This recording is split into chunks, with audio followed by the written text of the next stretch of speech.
Hello, dear children. How are you, bete? I hope you all are safe and sound at your places, bete.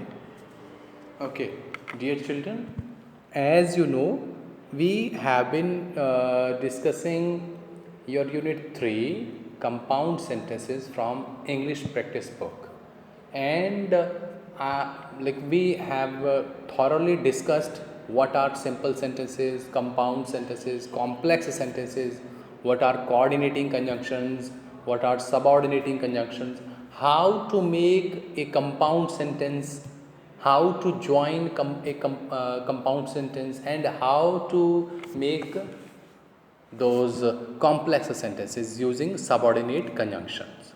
So after that we did some exercises, some worksheets from your English PRT. Now today we'll also carry on with the same work, that is worksheet 4 from English PRT book Unit 3.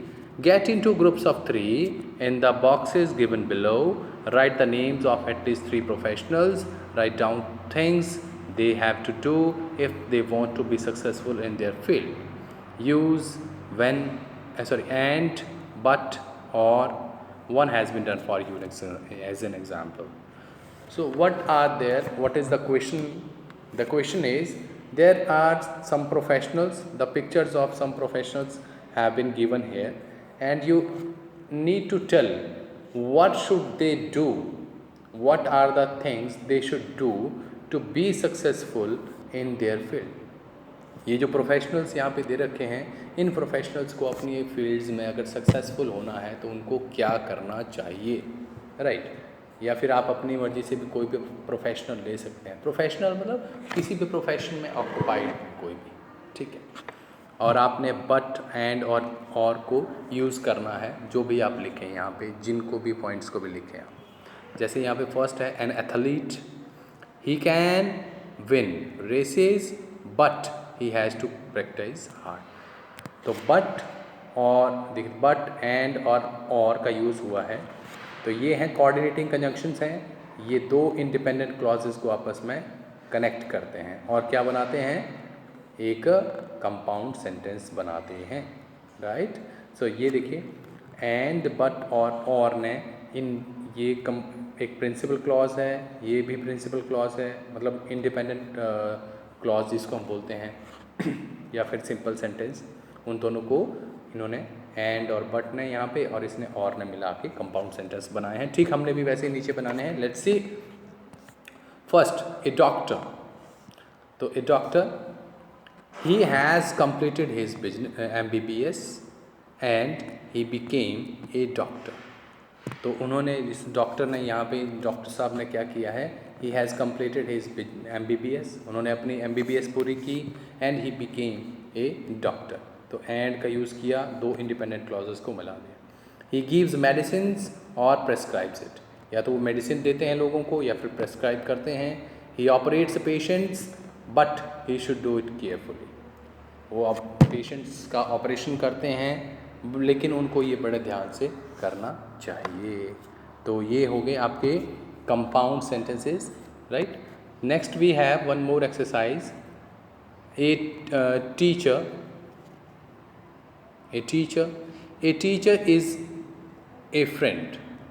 A teacher is just like a friend, but he should maintain discipline in class. A teacher must prepare his lessons in advance and make it interesting. So but और and का मैंने यहाँ पे use किया दो independent clauses को मिलाने के लिए, कंपाउंड सेंटेंस बनाने के लिए. जैसे यहाँ पे a teacher must prepare his lesson in advance, one part. Second part है मेक इट इंटरेस्टिंग. तो both are independent clauses, independent sentences, और उन दोनों इंडिपेंडेंट क्लॉजेस को एंड से मिला लिया, कोऑर्डिनेटिंग कंजंक्शन से मिला दिया. Then we have next one, we have that is a postman comes to our street and he delivers letters. A postman comes to our street and he delivers letters. इन दोनों parts को हमने and से मिला दिया, इसको और इसको and से मिला लिया. A postman brings letter in the morning, और he does so in the afternoon. या तो पोस्टमैन सुबह लेटर लेके आता है वो, या तो फिर वही काम वो दोपहर को करता है लेटर्स की डिलीवरी करने का, right. So this is how we can connect sentences. We can connect sentences using coordinating conjunctions. मैंने आपको बताया है थॉरली बेटे, अच्छे से हमने डिस्कशन भी की है इसके ऊपर. फैन बॉयज़, आपने इन कंजंक्शंस को याद रखना है, फैन बॉयज़ को. Next, worksheet 5 is there. Look at the pictures given below and try to guess what is the situation and what each person wants. Write a sentence connecting the two pictures using and, but, or one has been done for you. आपने बेटा ये जो pictures यहाँ पे दी हुई हैं 1 2 3, this one 4 and 5, तो आपने इन पिक्चर्स को देखना है अच्छे से और गेस करना है कि वो वहाँ पे जो पर्टिकुलर पर्सन है वो क्या कर रहा है, राइट. जैसे यहाँ पे फर्स्ट पिक्चर को गेस करते देखते हैं. The girl is looking at some details or catalogs I can see, and she is thinking about taking a bus, getting in a bus. तो हमने इसका एक सेंटेंस बनाना है. देखिए यहाँ पे बना है sentence, she wants to go home by bus. वो देखिए वो सोच रही है कि वो बस में घर जाएगी, but there is no bus to her home. लेकिन उसने लिस्ट में देखा उसके घर के लिए तो कोई बस है ही नहीं, राइट. सेकंड पिक्चर है juice. He may be thirsty, juice पीना चाहता है. यहाँ पे वो सोच भी रहा है कि काश यहाँ पे अगर जूस होता तो मैं जूस पीता, ठीक है. तो सेकंड सेंटेंस क्या बना, he wants to drink juice but the shop is closed. And then next one भी है, it was too hot and he wants to swim in the swimming pool. Swimming pool का this one fifth one. Please make it correct बेटे, इसको आप please correct कर लीजिएगा. This is not third one, this is fifth.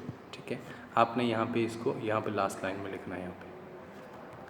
तो fifth में ये देखिए कार में बैठा हुआ है आदमी, it is too hot. Swimming pool की तरफ यहाँ पे एक साइन बोर्ड बना हुआ है, and he is thinking to get to go to swimming pool, right. तो दैट इज़ वाई मैंने लिखा है it was too hot and he wants to swim in a swimming pool. And please make it correct, is लिख लीजिए, it is too hot. Then next one,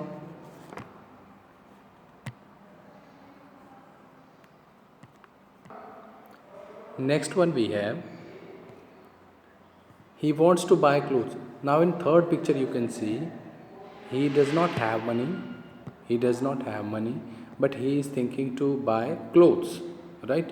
वो यहाँ पे ये सोच रहा है, he wants to buy clothes but he has no money, right.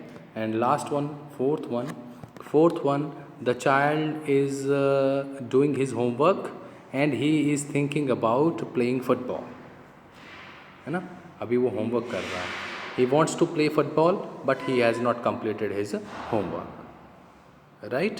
so this is how you can say, हमने यहाँ पे but and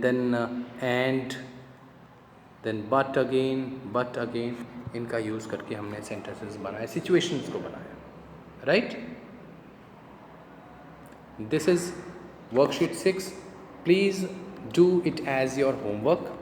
This is your homework. You need to underline the compound sentences. In this paragraph, you need to underline compound sentences. So this will be your homework, right? I'll just share the answers of the same by in the next video, right?